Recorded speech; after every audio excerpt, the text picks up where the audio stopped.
Hey, what's going on? So I got a quick tip for you guys, and I'll show you what to do to help keep your hood latch from sticking and to keep it freed up.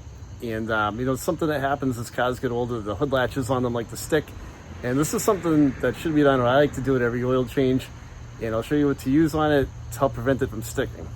Okay, so this car here happens to be a 2017 Kia Sportage, but this applies to pretty much any car or truck on the road. And so here's the hood latch assembly on my car. And if this is rusty on your car and it's a little sticky, we can do to try to free it up. I like to use a little bit of PB Blaster. It's been around forever.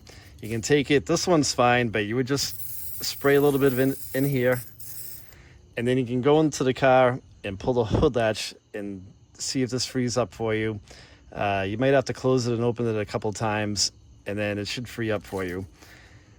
So when that's done, if your hood latch, isn't rusty or you've got it freed up, I like to use some white lithium grease.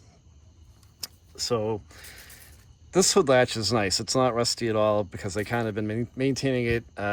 Usually about every oil change or every other oil change, I'll spray some white lithium grease on the assembly.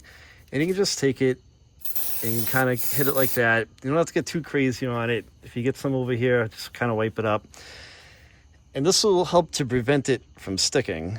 So, the worst thing is if you can't lift the hood and get in the engine compartment if you need to, spraying a little bit of this on here once in a while will keep your hood latch assembly free, moving, and to help prevent it from sticking on you. And if that happens, your hood won't open. That's a pain. So just a quick tip for you guys. Hope you guys enjoyed it. If you have any questions or a comment, leave a comment on the video and I'll reply back to you. Thanks for checking us out.